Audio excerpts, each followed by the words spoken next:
comes the money. Here we go. Here comes the money. Sino ba naman ang hindi nangarap yumaman? Kahit naman kasi sabihin nating hindi nabibili ng pera ang kasiyahan sa mundong ating ginagalawan, ang salapi ay may napakalaking papel na ginagampanan. Alam nyo ba na kahit i-combine pa ang lahat ng pera ng 55 milyong Pilipino ay mas mayaman pa rin ang 9 na bilyonaryo sa Pilipinas. Kalimitan sa mga bilyonaryong ito ay nagmula pa sa mahabang henerasyon ng mayayaman at makapangyarihan na mga pamilya. Malaki ang impluwensya ng mga ito, hindi lamang sa ekonomiya ng bansa, kundi pati sa politika. Sino-sino nga ba ang mga taong ito? At gaano nga ba sila kamakapangyarihan sa Pilipinas? 10 sa pinakamayaman at pinakamakapangyarihang pamilya sa Pilipinas. Yan ang ating aalamin.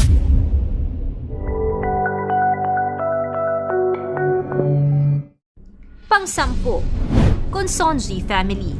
Kilala ang Consonji family sa Pilipinas dahil sa kanilang malaking ambag sa sektor ng construction ng bansa sa pamamagitan ng DMCI Holdings Incorporated. Ito ay itinatag ni David M. Consonji noong March 8, 1995. Ang kanyang anak na si Isidro M. Consonji, ang president at chairman ng DMCI Holdings Incorporated, kasama ang iba pang mga kapatid ay may tumataginting na $2.9 billion net worth. Pang-10, Araneta Family. Ang Araneta family ay isa sa mga kilalang pamilya sa Pilipinas na may malalim na koneksyon sa negosyo at industriya. Kilala sila sa pagmamay-ari ng Araneta Group na may mga interes sa real estate development, entertainment at iba pang negosyo. Isa sa mga pangunahing proyekto ng kanilang grupo ay ang pagpapalakad ng Araneta City, isang malaking commercial at entertainment complex na matatagpuan sa Quezon City. Sa Filipino richest man noong 2020, sa edad na 80 years old, isa si George Araneta sa nahirang na may $220 million net worth. Pang-8, Lopez Family. Ang mga Lopez ay kilala sa kanilang malalim na impluwensya sa Pilipinas, partikular na sa industriya tulad ng media, energy at real estate. Kilala ang pamilya Lopez sa kanilang pagmamay-ari ng ilang malalaking korporasyon tulad ng ABS-CBN Corporation, ang isa sa mga pinakamalaking broadcasting network sa bansa. Pati na rin ang Energy Development Corporation, isang kilalang kumpanya sa sektor ng enerhiya. Bukod dito, may mga ari-arian din sila sa iba't ibang sektor tulad ng real estate at iba pang industriya sa Pilipinas. Si Eugenio Henny Lopez Jr., ang founder ng ABS-CBN, ay kilala bilang isang philanthropist. Ginamit niya ang kanyang yaman upang magtayo ng mga negosyo na nagpabuti sa buhay ng mga Pilipino. Ang paniniwala niya sa buhay at negosyo ay nakabatay sa paglilingkod at pagpapalawak ng kabutihan sa publiko. Pang-7, Coangco Family.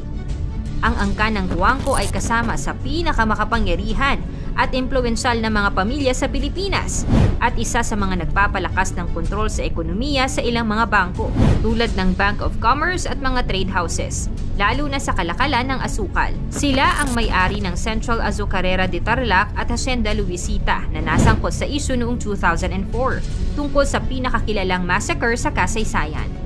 Pang-6, Aboitiz Family. Ang Aboitiz family ay isa sa mga mayayamang pamilya sa Pilipinas na may malalim na kasaysayan sa negosyo. Kilala sila sa kanilang mga interes sa sektor ng kuryente, pagkain at iba pang industriya. Ang Aboitiz family ay may-ari ng Aboitiz Equity Ventures, isang malaking konglomerasyon na may mga negosyo sa enerhiya, bangko, pagkain at iba pang larangan. Ang net worth ng Aboitiz family ay nasa mahigit $2.9 billion. Pang-5, Villar Family. Ang Villar family ay isang pamilya sa Pilipinas na may malalim na kaugnayan sa mundo ng politika at negosyo. May ilang kontrobersya at mga isyu ang umiikot sa kanilang pangalan, partikular na may kaugnayan sa kanilang mga transaksyon sa real estate at mga proyekto sa infrastruktura. May ilang mga kritisismo rin mula sa ilang sektor ng lipunan hinggil sa kanilang mga negosyo at pagpapalaki ng yaman na nagdudulot ng kontrobersya sa lipunan. Bagamat may ilang programa sila na naglalayong makatulong sa mga mahihirap, may ilang mga grupong kumukontra rin sa kanilang mga layunin at motibo. Ang kanilang impluwensya sa politika ay nagdudulot ng iba't ibang opinyon mula sa publiko at may ilang nagtatanong tungkol sa kanilang tunay na motibasyon sa pagtakbo sa mga posisyon sa gobyerno. Ang kontrobersya at isyu na bumabalot sa kanilang pangalan ay nagpapakita ng iba't ibang perspektibo hinggil sa kanilang kontribusyon at impluwensya sa lipunan. Pang-apat, Tan family. Ang pamilya Tan ay isa sa mga kilalang pamilya sa Pilipinas na may malalim na koneksyon sa negosyo at industriya. Kilala sila sa kanilang malaking impluwensya sa sektor ng negosyo, partikular na sa mga negosyo tulad ng bangko, real estate at pagmamanupaktura ng sigarilyo. Isang halimbawa ng kanilang negosyo ay ang LT Group na may interes sa iba't ibang sektor tulad ng pagmamanupaktura ng sigarilyo, pag-aari ng bangko at iba pang mga negosyo sa consumer goods. Nagsimula ang kanilang pamilya bilang isang simpleng negosyo na unti-unting lumago at naging malaking korporasyon sa bansa. Sa pamamagitan ng kanilang sipag, determinasyon at diskarte sa negosyo, nakamit nila ang kanilang kasalukuyang posisyon sa industriya. Pangatlo, Gokong Wei Family.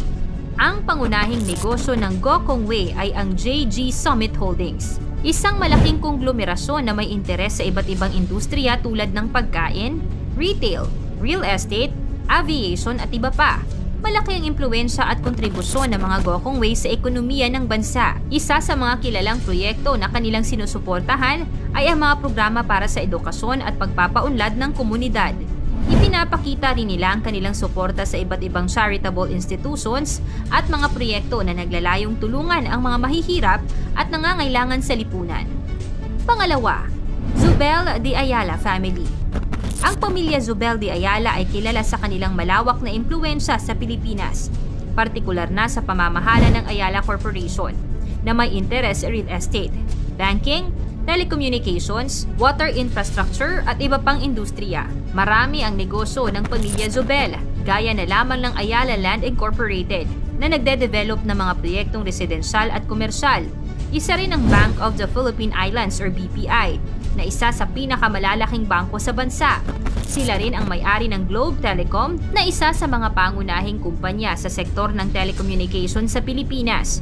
Noong 2020, naitala na nasa $2.9 billion ang net worth ng pamilyang ito. At una, C Family. Ang C Family ay isa sa mga pinakamayamang pamilya sa Pilipinas na may malalim na impluwensya sa iba't ibang sektor ng negosyo. Ang C Family ay kilala sa kanilang pagmamay-ari ng SM Investments Corporation, isa sa mga pinakamalaking konglomerado sa bansa na may interes sa retail, bangko at pagpapaunlad ng mga property.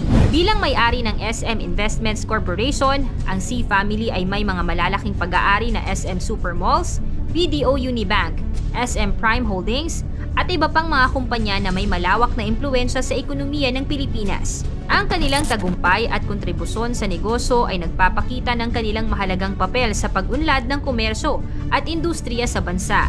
Si Henry C. ay tinaguri ang pinakamayaman na tao sa Pilipinas sa loob ng 11 taon na may mahigit na $19 billion na net worth noong 2019. Sa laki ng wealth gap sa Pilipinas, libo-libo ang nagdurusa dahil sa kakulangan ng pera. Kung ang mga nagahari ay may malasakit at may tunay na puso para sa mga mahihirap, mas magiging maayos sana ang sitwasyon ng bawat isa. Ang kapakanan ng bawat isa ay mas mabibigyang pansin, di lamang ang pansariling interes ng mga nasa itaas. Sa mga nabanggit na mayayamang pamilya, sino ang pinakamaimpluwensya sa kasalukuyan? Ikomento mo naman ito sa ibaba. Paki-like ang video, i-share mo na rin sa iba. Salamat at God bless!